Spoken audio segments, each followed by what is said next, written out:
Okay, in this video we're going to look at how we can use tabular integration to evaluate integrals of this form here. Well, these integrals we've already evaluated before.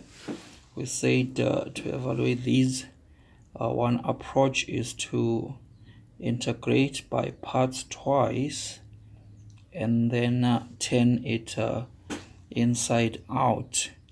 So we integrate by parts twice and then invert. The other method that we have demonstrated is we use complex numbers. Now, so for both of these, we have got videos that we've done which demonstrate them. Now, however, when it comes to applying parts, since parts can be abridged or can be shortened using tabular integration, so directly from that method there, that gives the opportunity that we can use tabular integration to evaluate this type of integrals. So that is exactly what we are going to do in this video. We're going to demonstrate how to use tabular integration to evaluate these. All right, so we're going to look at some examples where we apply tabular integration to integrals of this form. All right, so here are two examples that we're going to work out using tabular integration. This example here we've already done in a video before. I'm going to post the link using the approach of integrating by parts twice and then turning it inside out. We've already evaluated it using the complex approach, and again I'm going to post that link there so that you can compare the two. But for now we're going to work it out using the tabular integration approach. So in this method, so what we do is we just need a table with 3 columns. We can choose any of these to differentiate repeatedly, or any of them to integrate repeatedly. So in this case I'm going to choose the e to the x that I'll differentiate repeatedly. So the derivative of this is going to be 2e to the 2x, and then the derivative of that in 10 is going to be 4e to the 2x. So like I said, we just need 3 columns of the table. Then on the second row we are going to take the trigonometric function and integrate it repeatedly. So integral of sine x is negative cosine x, and integral of that in 10 is negative sine x. Then the first two terms we match the first and the second term here. As usual, they're going to go with a plus sign. Second and the third, as usual, with a minus sign. The part that's going to be unique for this type of integrals is that the last two terms, so these ones here, the product of them are going to go into the third term, which is going to be the integral. So this is how this is going to work. So the integral of e to the 2x sine x dx is then going to be this term times this term, So that's going to be negative e to the 2x times cosine x. And then the second two terms here will give us a plus term. So that's going to be plus e to the 2x sine x. Then the last term, there is a negative here. So we just multiply these two, and that they are going to form the integrand. So that's going to be the integral of 4e to the 2x sine x dx. Now, between the first two, there is a common factor of e to the 2x. So e to the 2x, we factor that out. So this is going to be sine x minus, just one moment, there should be a 2 here with that one.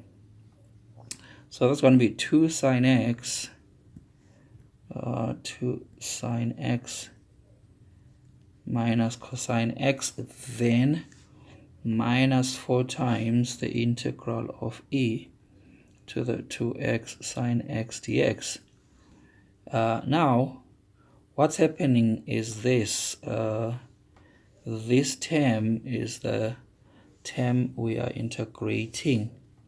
So if we call it I, then what we have now is the following situation. I equal e to the 2x into 2 sine x minus cosine x minus 4i, which is this term here. And so if we bring the i's to one side, we're going to have I plus 4i is equals to e to the 2x 2 sine x minus cosine x.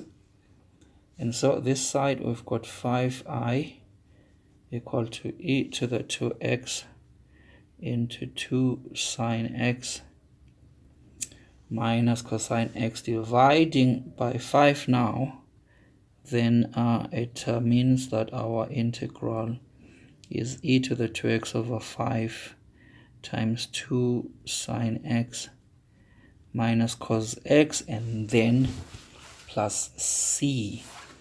So basically, and then you're going to find that this is much shorter than either of these two methods.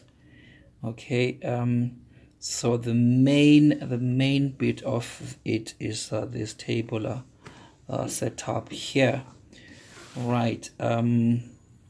So what we're going to do now is we're going to give you an opportunity to have a go at this second one, and you can pause the video before we go there though. So the final expression that we have here, you can confirm in the other videos where we did it using integration by parts twice and then inverting, and in the video where we do the complex approach, that the solution obtained is exactly the same as this one. All right, so at this point we're going to give you the opportunity to have a go at B.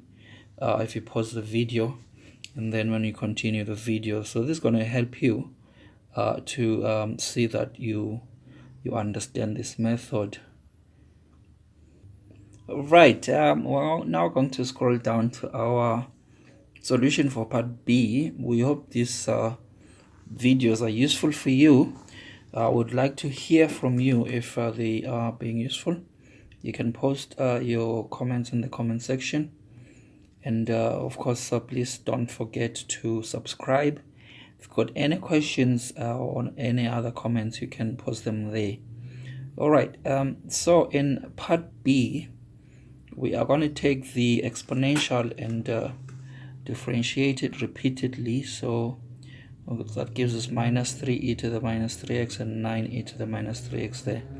Then we're going to take the cosine and integrate it repeatedly and then match. Then again, remember that the last two terms there are going to form the integrand of our expression on the right hand side. So what we are going to do is we are going to let this be equal to I. So I is going to be these two terms are going to give us a plus, and then these two terms are going to give us a minus, because we've got minus, minus, and minus there. All terms are going to have a factor of, or an e to the minus 3x term. So I'm just going to take it outside the brackets. So here we're going to have 1/2 sine 2x, then minus 3/4 cosine 2x, and then minus the integral of 9/4 e to the minus 3x cosine 2x dx. Now you're going to notice that that last term is a multiple of the integral we are trying to evaluate. This is actually 9/4 times I. So then we're going to take that to the right hand side, left hand side I mean. So that's going to be I plus 9/4I is equal to e to the minus 3x into 1/2 sine 2x minus 3/4 cos 2x. 9/4 plus 1 is going to be 13/4. So, and then we are almost there now.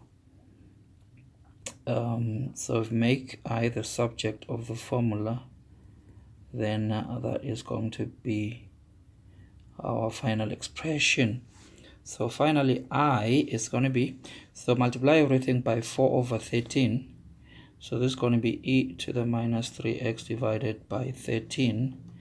Multiply 4 inside square brackets here is going to give us 2 sine 2x, 2 sine 2x minus 3 cosine 2x plus c, and so that is going to be our final expression.